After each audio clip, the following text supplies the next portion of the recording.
The following is a production of DallasCowboys.com and the Dallas Cowboys Football Club. How about them Cowboys? Yeah! Go Cowboys!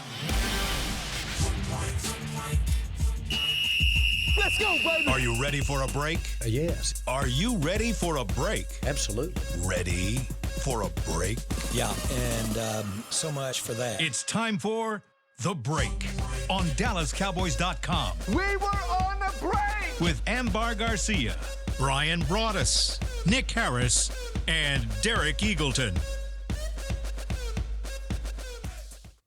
It's Tuesday, August 27th, 2024. Season 20, episode number 19. Welcome to the latest edition of Break The Break. Table. Live from the SWBC Mortgage Studios at the Star. We are back from training camp, and we're about to get into the season. And this is these are our two shows this week, but next week we will be going full tilt. Every day we'll be on the air talking Cowboys football here at Cowboys Break. Got my normal crew here with me. We're back in studio, so we got a lot to talk about today. I don't want to waste too much time. We have to start, obviously, with the biggest story in Cowboys news. CeeDee Lamb, he gets a 4-year extension, $136 million. That's an average of $34 million per year, just under why am I drawing a blank on the guy? Justin Jefferson. Yeah. Just under Jefferson. Just under. Karma's coming back quick. Just under Justin Jefferson. Welcome to being old. I know, and things just escape you in the moments. $100 million guaranteed, $38 million signing bonus. That is a record for non-quarterbacks in the NFL. Let's go first around the table. Give me your thoughts on the deal itself. Let's start with you. Yeah, I wrote yesterday the timing is certainly not perfect, but it is still timely. 13 days before the season opener, so there's still some time to be able to get, CeeDee Lamb back integrated with the offense and, get him back integrated with Dak Prescott. But certainly, I mean, you look at the numbers and the numbers that they fell upon. I mean, this was a deal that probably could have gotten done in April, and we would have a lot more preparation going into the season looking at CeeDee Lamb and Dak Prescott. But nevertheless, CeeDee waits out, his representation waits out, and they end up getting the deal that they wanted at the end of the day. So, who's to say that the Cowboys were willing to make that deal back in April? But nevertheless, they'll have a couple of practice opportunities. It'll start as early as today. He's going to have to come in, get his physical done, get the paperwork done in order to be on the field tonight for the walkthrough practice. But that could be the first opportunity for Dak and CeeDee to at least get some routes back on air again together. But I don't see him being a 60-play guy on in Week 1 against Cleveland. But he's definitely going to be integrated in the offense. I'm not sitting here saying he's not going to start or anything, but I think just with the way this team has constructed its offensive game plan while they've been away at training camp, CeeDee's going to have to figure out how to get himself back integrated within that. He's the most important piece of that. So, I think he's still look for Brandon Cooks opportunities, still look for Jalen Tolbert, Jake Ferguson opportunities in Week 1 against Cleveland. But I think as you start getting closer to Week 3 and Week 4, that's when you really start to see CeeDee Lamb fully back 100% integrated back into the offense. But it's a huge deal. And you look at CeeDee and his deal and just what he got from a numbers perspective. I mean, the investment in his future is certainly there. They might need him 120 plays in that Cleveland game. Yeah. It's going to be about, when we get into that, it's going to be about how you block that front seven. And No doubt. They got some secondary guys that you're going to have to talk about as well. But good for CeeDee Lamb, good for the team. The timing, as Nick mentioned, probably not great. But, ultimately, CeeDee did what he had to do, and he got the deal he wanted. The Cowboys, they're going to now find ways to the structure of the deal, find ways to get the cap numbers down, find ways to help with savings in the future going forward. So it's never easy. These big deals are never easy to do. And, I can say it's the best part of the whole thing is that they got the player in. But what we learned about the player being out, that there's some other guys with the growth of Tolbert, potentially what he can help you with Brooks, what you can maybe get out of him.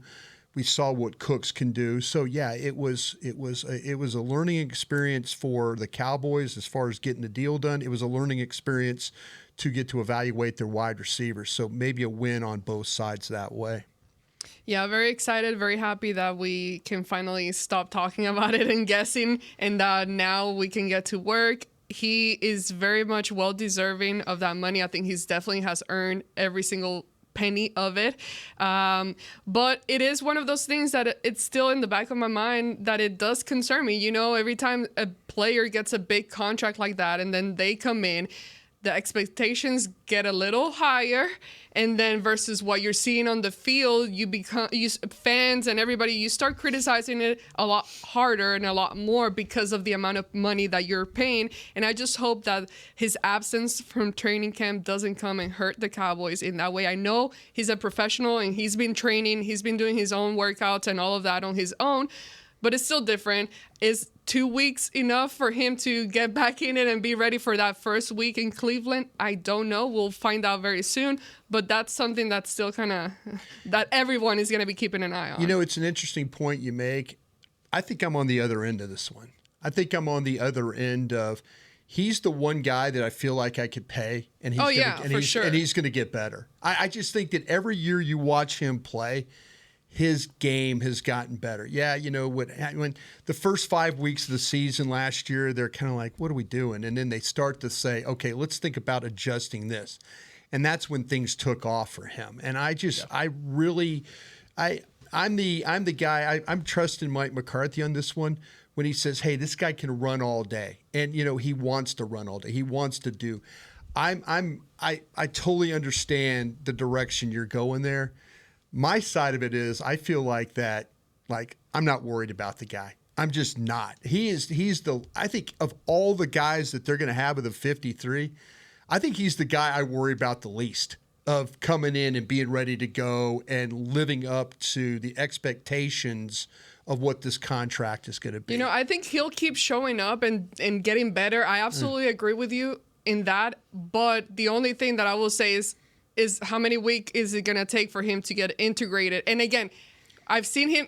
I know what he can do. And if there's anybody else that I can trust other than Zach Martin, he would be another guy that I'll be like, okay, yeah, sure.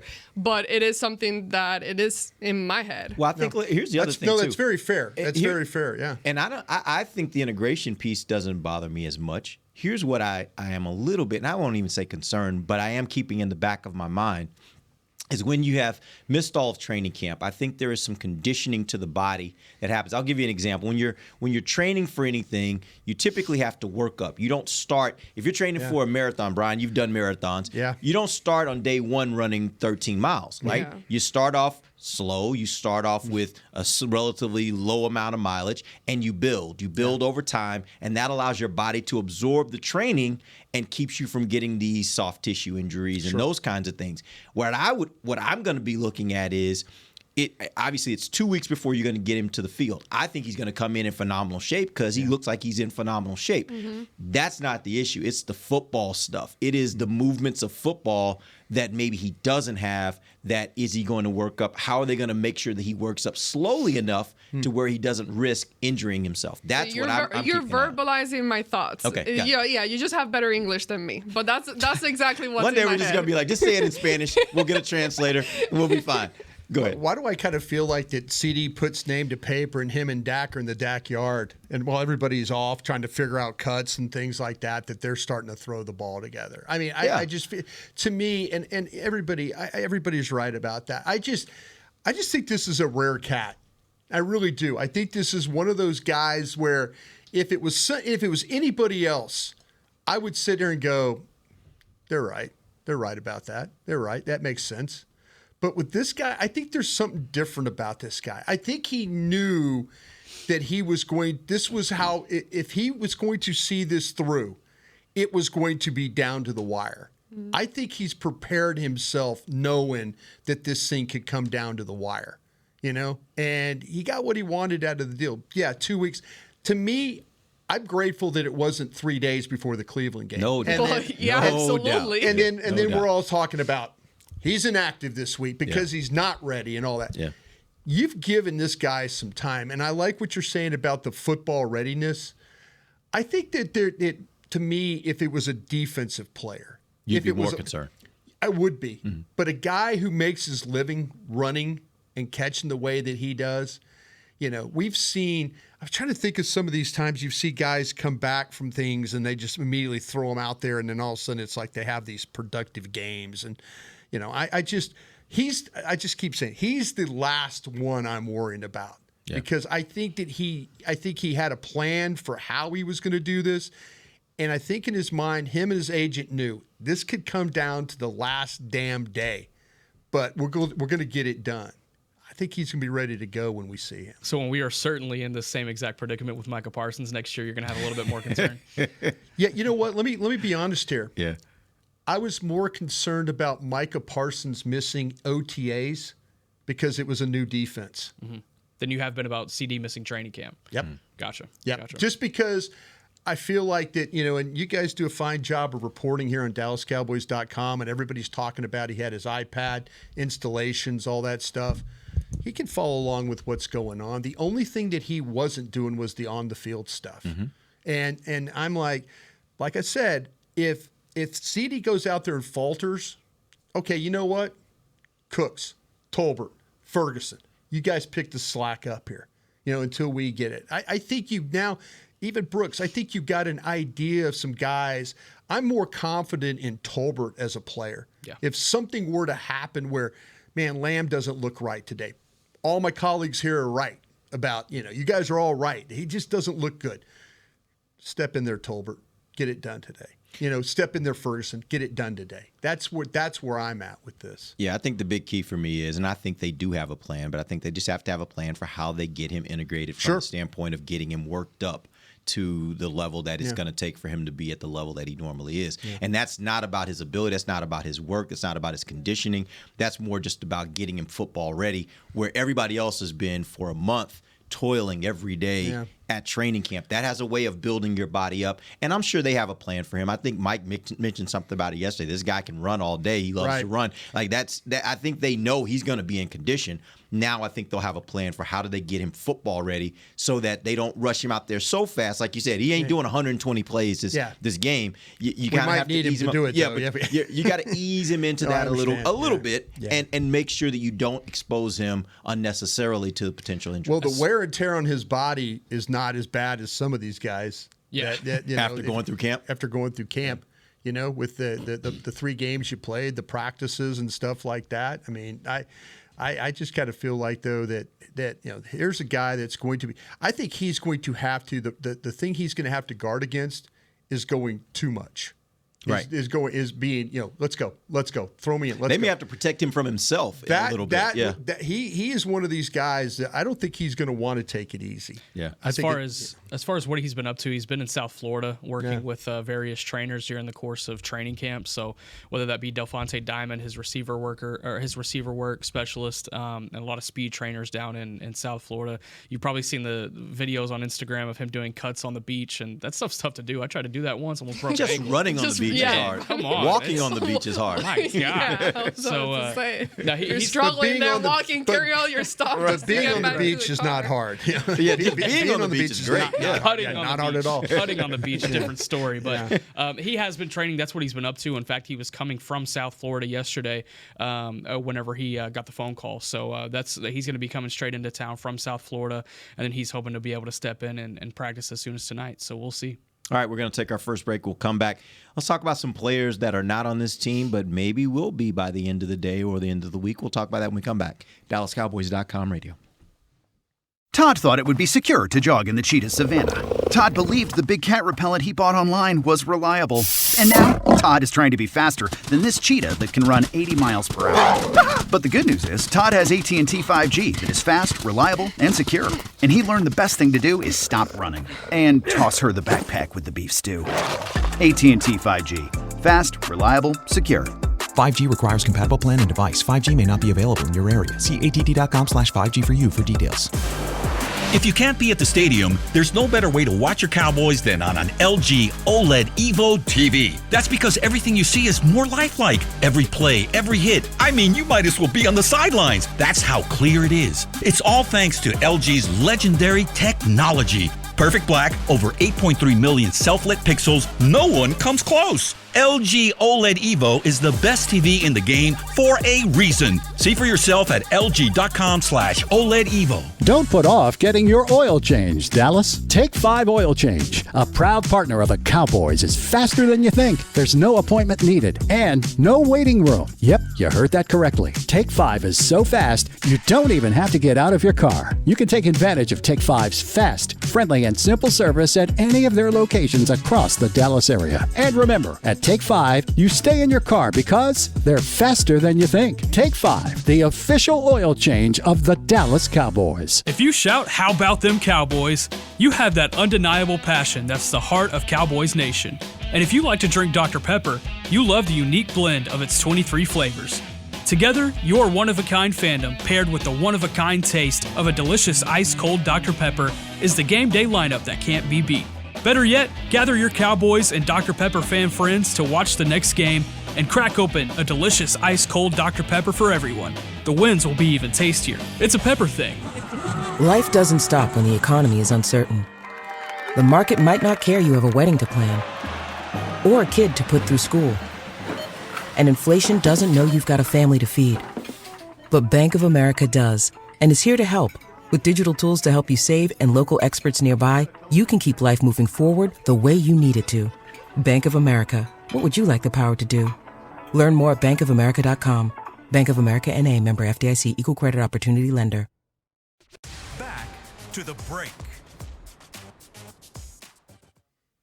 LG OLED Evo is the best TV in the game, but don't take Brian's word for it. Digital Trends said the LG OLED G4 has the best picture quality they've ever seen. See it for yourself at lg.com/OLED Evo. Welcome back. It is the What a second teammate segment you are. of the break, live from the SWBC Mortgage Studios at the start of the segment, brought to you by blockchain.com.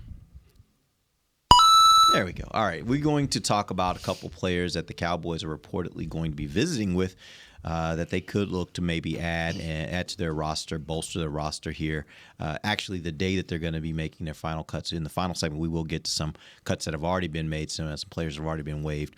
But let's start first with some of these players that are coming in for visits. Let's talk about Dalvin Cook, running back, very productive running back throughout his career in Minnesota. Had some, I don't know, just not much production, but I don't think he had a lot of opportunity there with the Jets. Did end up with the Ravens last year and had some pretty decent moments. Give me a scouting report, Brian. If you were going to give a scouting report on this guy, what would it be? Yeah, I think this is a little bit quicker Ezekiel Elliott, and I think that you have a little bit better quickness and power with Rico Dowdle. And Vaughn, you have more explosiveness with the player. So to me, there's probably two of the three current running backs that I would have on my 53. I didn't include Davis in there, but I kind of feel like that might be the three that we're dealing with here right now. This guy it's more he's got the vision still. He can make the quick decision. I think he needs to be going straight ahead. I just don't think there's no longer that he can make those violent cuts that he once made in his day. He's, they kind of use him like as when they'll throw him the ball on the move. That's a good thing for him. But when you hand him the ball and you get him to start to go wide, you could keep him going wide. He doesn't have that ability to turn that corner like he once did. And there was, the inside pursuit was getting him. And the Jets, as you mentioned, Derek, not really blocking for him very much. Plays in a playoff game with the Ravens, better blocking up front, has a long run. It was just a really kind of a straight ahead, well-blocked play.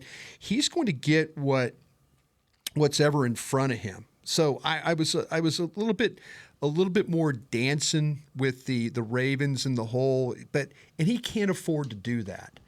I kind of feel like you're looking at this as we used to call this when I was with Parcells. He called the emergency team the Tidewater board because the AAA for the Yankees was Tidewater. And so he was like, okay, that's our Tidewater team.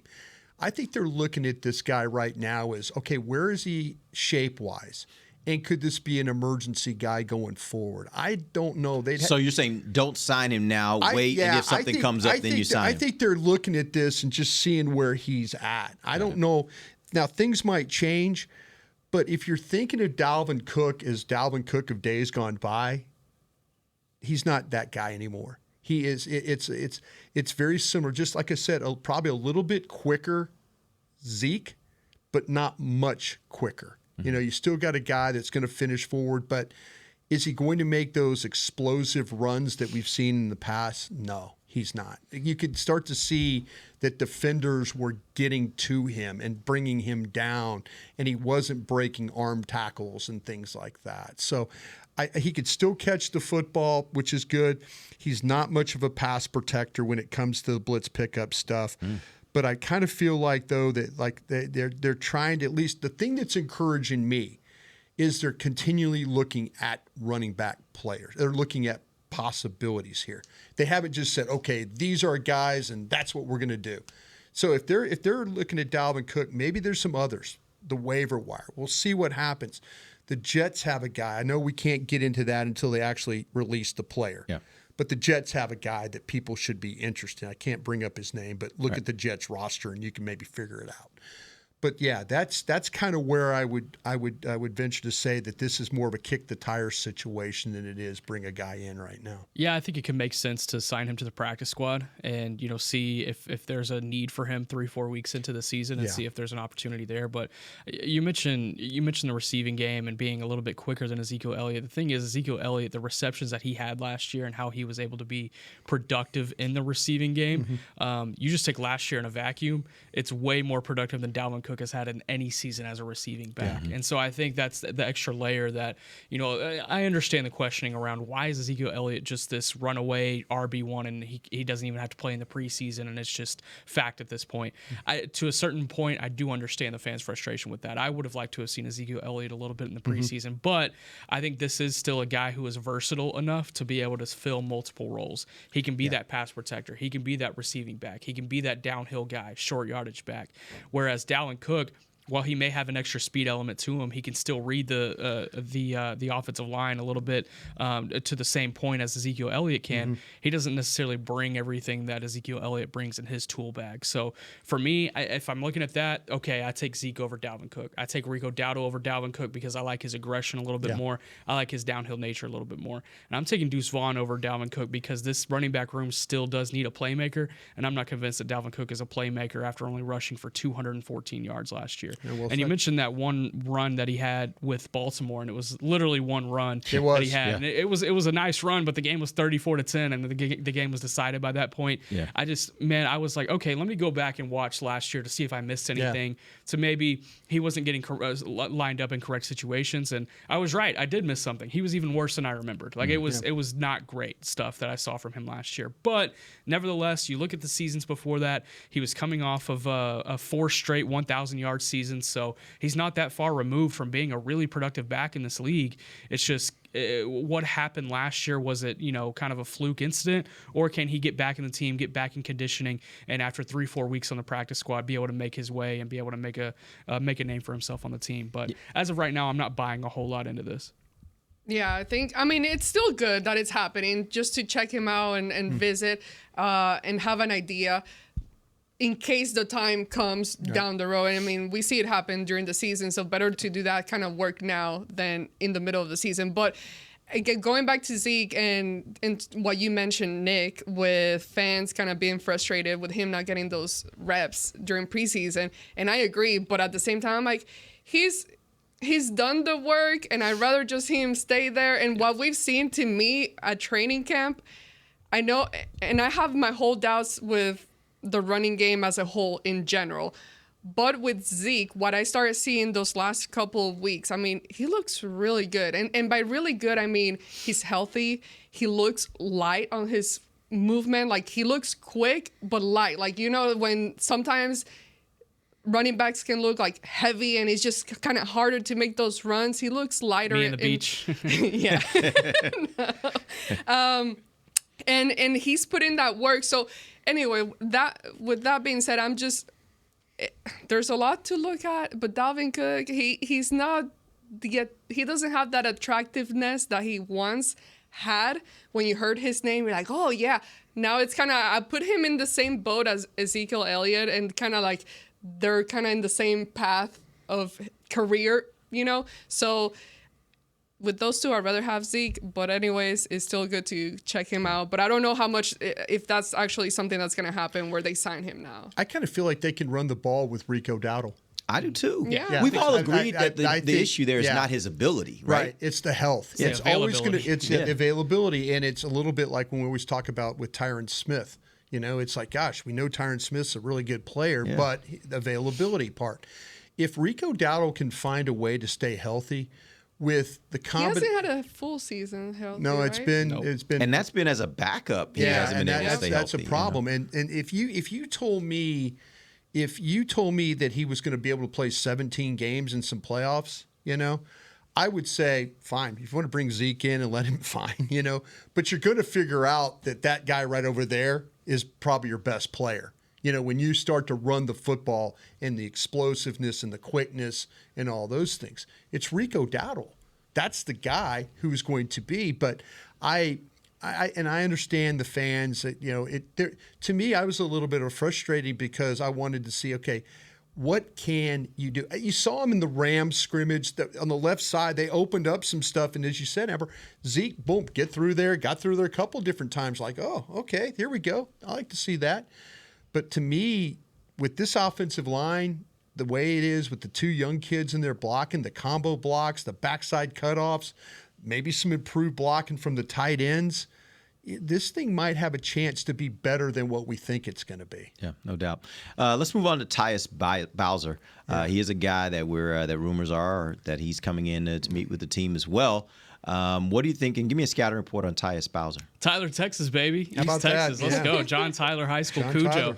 When it comes to high school guys, this man right here, he knows those guys from back when they were wee bit little guys playing football. It's creepy, actually. It's what makes him great on the draft show. It is. He knows these guys. It's even an added layer of sicko because I'm also an East Texas guy, and I have a ton of family that went to John Tyler. I went to John Tyler for a semester, so it's a little bit extra even with the specific school he went to. But drafted to Baltimore back in 2017, was really productive, and finally found his role after a couple of seasons in Baltimore, and was a really good rotational guy for them. And I think if you were looking at maybe rotational guys in 2020, 2021, that was a guy you probably wanted to be able to elevate into a starting role if you're another team looking around. But then he battles a torn Achilles, and then he battles a knee injury last year. So he's coming off of back-to-back pretty devastating injuries. So does he still have the speed? Does he still have the quickness?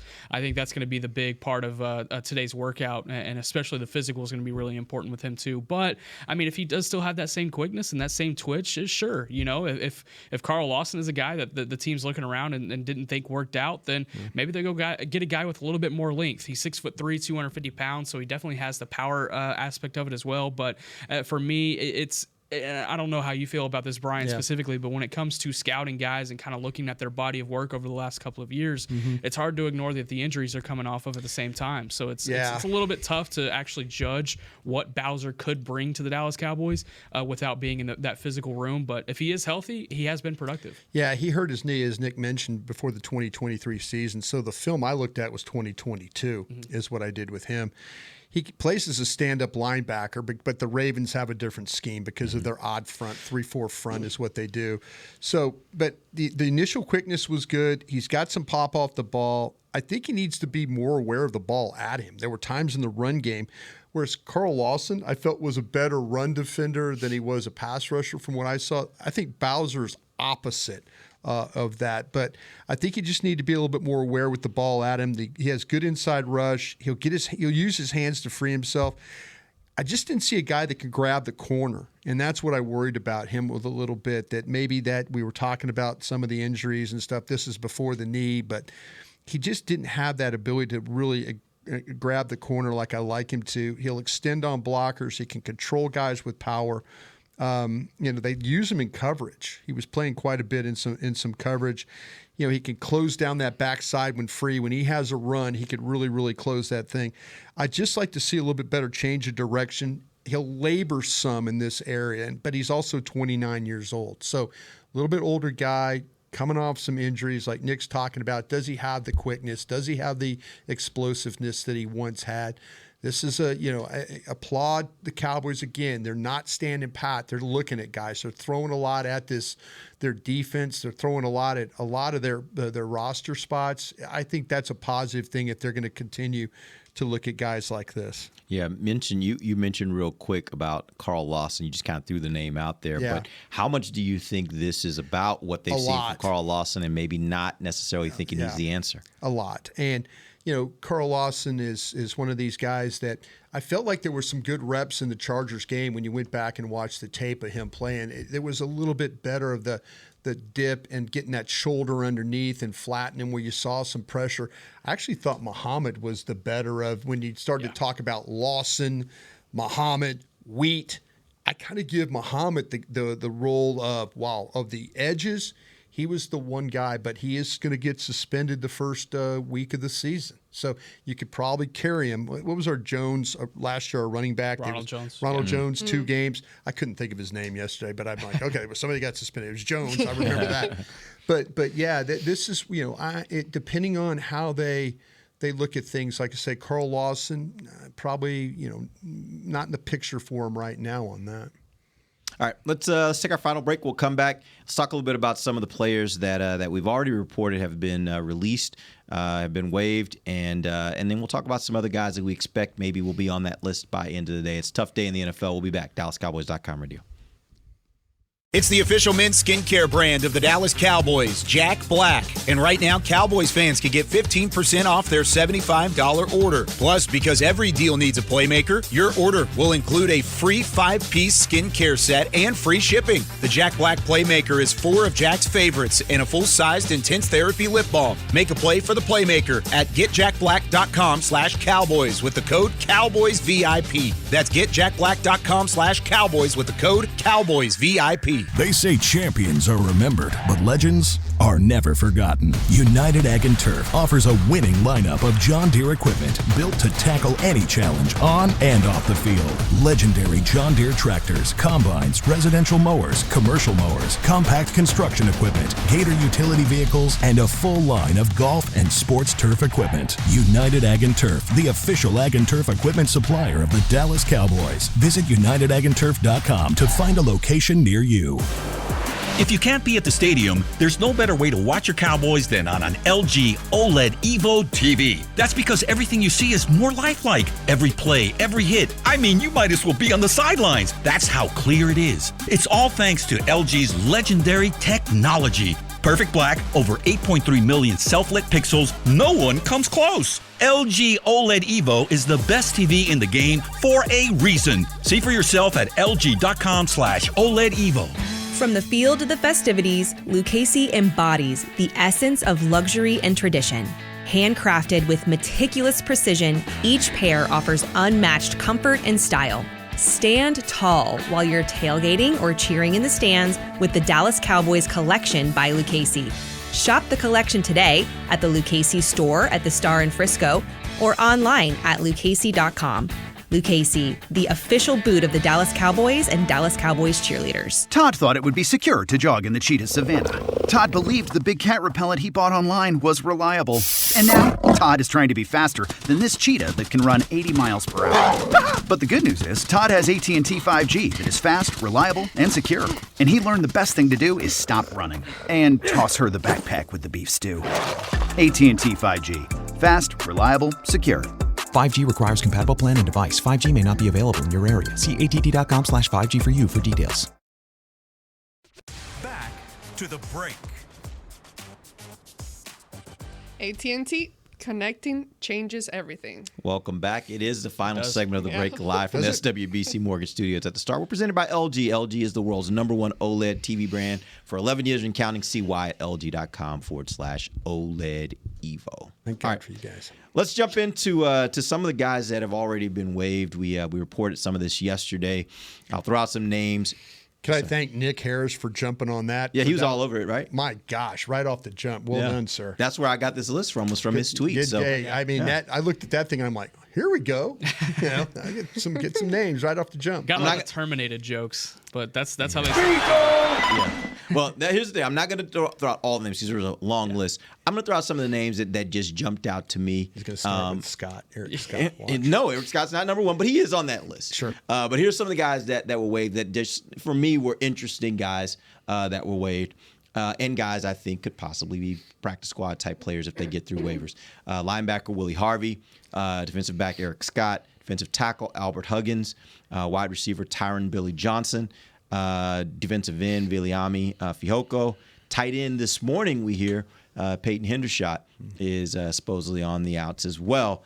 That being said, of those names, are there any surprises of guys that you thought maybe would have had a better shot of making the team? I thought that they were maybe going to keep Fehoko around another year. And for him to be waived injured, I'm curious what the injury ended up being. But it doesn't necessarily surprise me that they let go of Fehoko, but I would probably say it's the more surprising of these guys. I've been talking to some people, and there was some questions earlier in camp, like, man, Willie Harvey might make this roster, and he's looking good, but he had a bad performance. Meet those Buddy last Johnson. Two. Exactly. Yeah, right. Yeah. He had a bad preseason performance in those final 2 preseason games, and then Buddy Johnson had an awesome game this past Saturday. And so I think Buddy Johnson's going to end up sneaking onto this roster instead of Willie Harvey. And then you look at it from a size perspective too. Willie Harvey's 5'10" on a good day, and I think you just kind of need that size element, especially on special teams, and that's what that depth linebacker is going to be asked to do. But I wouldn't say there was too many major surprises. Tyron Billy Johnson, he looked great early in camp, but I think Jalen Cropper and Ryan Flanoy had passed him up by the end of camp. But nothing too shocking. You know what I want to, if I could, you mentioned these wide receivers. Give Flournoy a lot of credit. He came a long way. He did in a hurry, because we were all at camp when we were talking and doing our shows and things like that. We were talking about, boy, Cropper looks good. Cropper's got a stranglehold on this thing, looking good. Billy Johnson, the name, all you mentioned, and then all of a sudden it's like, who's this 18? 18 again. Another catch for 18.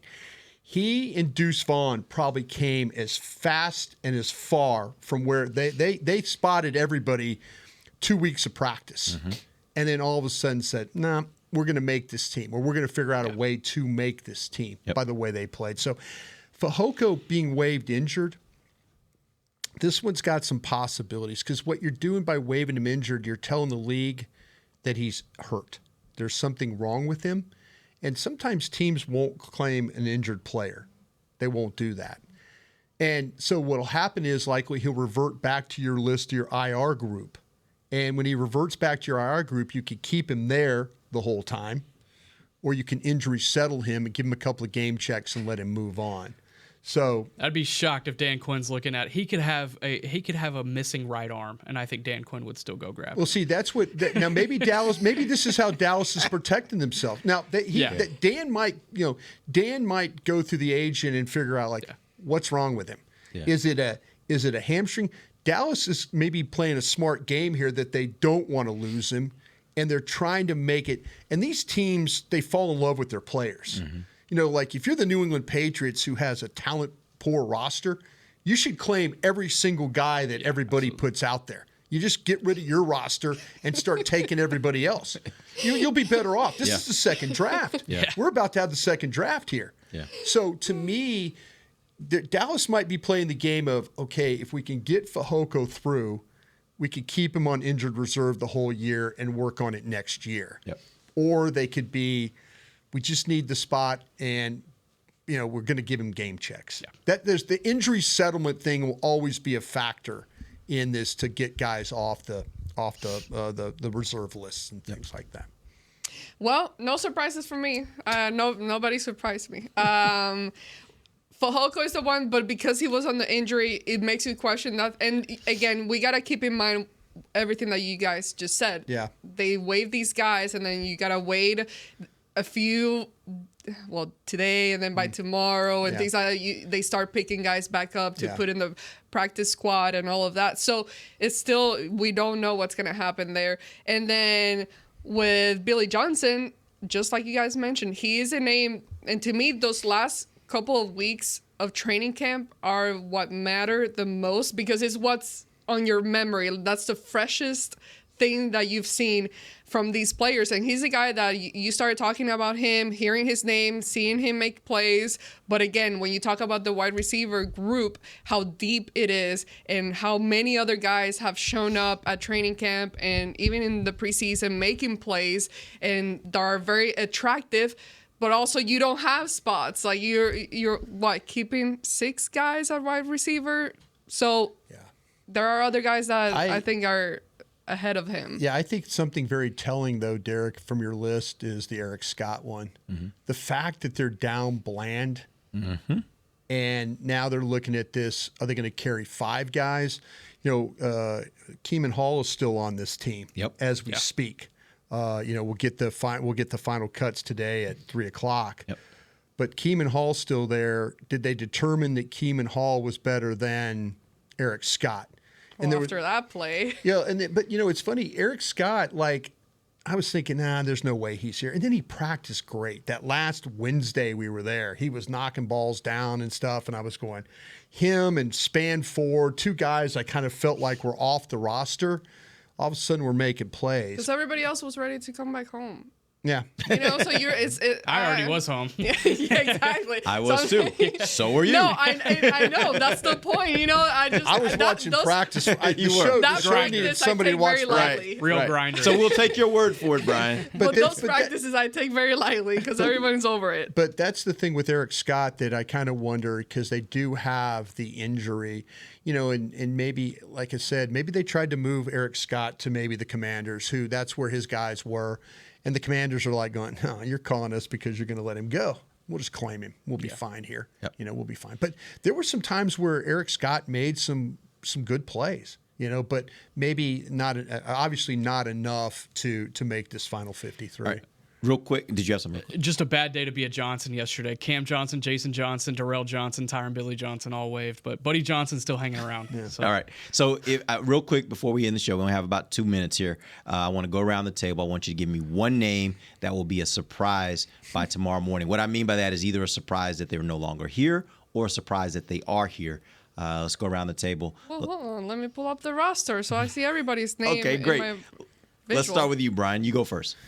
I would be surprised if, I knew you were going to do this. I should have been more prepared. I think Tell ahead of time. You can't think of it like that in the spot. I'm gonna say this. Don't be surprised if Brevin Span Ford makes this team and they carry 4 tight ends. Mine, jeez. Start over. If I'm betting, I'm not betting on this happening. But, and this might start an argument that could go longer than 2 minutes. Do you need CJ Goodwin's spot? Don't go there. Don't go there. You know what's about to happen to you? You think you have a better chance of attacking Taylor Swift or Beyonce than putting that name out there. I'm just going to give you a warning, my friend. Fair. All right. Fair. And I've done the legwork for you on that one already. I agree with you on that. Yeah. That's a shutdown quick. I'll say this. No, that's no. People will take a swing at you across the hall on that. Yeah. I think they're going to find a way to make Julius Wood a part of this 53-man. I like what you're doing. I like what you're doing there. I did the same thing in my final 53. I went in 5 safeties. Yeah. I think they're going to find a way. Yeah. All right. Amber. I'm still. Okay, can I throw one out? She's going to be like, Trent Sig. I don't know that this is a surprise. But I do think he's a guy that's on the bubble. I think Israel Mukuamu makes this team. I think because he gives them a little bit of flexibility at corner and at safety. When you pick another one, you want to pick another one. Should I go ahead and go with another one? Go with another one because that's a given right there. Well, is it? Because we had this conversation last week. Because of Bland. Right, we had this conversation last week, and I think it seemed like everybody's kind of like, I don't know. Hey, I think it's pretty much a done deal. He's on this I'll team. throw you one that might be, and you might not like this one. Dakota Shepley looked better than Hoffman in the game the other day. He did. I'll give you that, but I'll take Hoffman over Shepley. Okay. This Plays is both. Guy can play guard. So you're saying maybe Hoffman doesn't make this team? I'm just throwing Hoffman it out. Started a game at guard in Week 18 last year. Played great. Okay. I'm just saying. Just keep an eye. I was looking at the O-lineman, and I'm like looking. Okay, there are a few of these that it would be surprising to me if they do make the team, and I would take Hoffman in a heartbeat over Shepley. Okay. For sure. Would you take Ball or let's go? Ball. Easy. Ball. Yeah. Well, to me. Well, that's going to be surprising. And by the way, again, you need. Well, let's go. It's going to be your your 10th lineman, I bet. Well, I will tell you this. That's I will tell you this. problem. Going into this training camp, I thought it was very clear. Well, Let's Go was the better player. Yeah. After this camp, Yeah. there's no doubt in my mind with you. that Ball is a better player. I'm More with you. versatile, too. Yeah. I'm with you, but I bet that I act like I got 60 guys in this roster the way I'm talking right now. That's what I'm saying. Like, there are some guys, that's the tricky part, because even though they're not that great, you're like, okay, you need the bodies. So that's a tricky one for me. But also, are they going to be maybe swapping our guys with somebody else's guy that comes in? That's a good point. Yeah. Like another roster cut somewhere Real quick. Davis on the team at running back. Malik Davis, no. No. I would. Okay. I've seen your opinion on that on like Twitter. him, I don't though. agree Yeah. with you. I'm sorry. I'm just. You think he is? I'm taking 3. I don't think he is, but you don't think I he's okay. thought I think that maybe Davis they're come to the realization that they're going to have to go better at running, and he can't be. See, that's why I kept Wood on the team, because Wood at safety is going to play all the positions for all my running backs that don't play special teams. On special teams, They can have all their special teams guys, or excuse me, all their running backs not play special teams. I'm keeping Wood around to play special teams for all those guys. But with the running backs, are they going to make all 4 active for every game? Like, that's the interesting part, is all 4 Hunter of them. Lipke, are you including I'm including Lipke, yeah. Yeah, I think now you have to, because they have to activate. They have to activate Vaughn because of what we talked about, injury histories and stuff like that. Let's say if Ezekiel Elliott gets hurt very first play of the game, you're going on Rico Dowdle and Hunter Lipke. Yeah. If Deuce Vaughn is inactive in that situation, so it forces them to have to make Vaughn active every week. Yeah. Right, which that's the part where it gets a little, to have 4 running backs active and 3 of them are not playing special teams. I'm assuming Lipke will play some special teams, Absolutely. right? Spanford But makes those the other team? 3 not. I think so. That makes it interesting. I think so. Yeah. They asked me on the fan this morning, who is guy 53 on this team? I You said Brevin Spanford. Spanford. Yeah, I think you're right. Yeah. All right.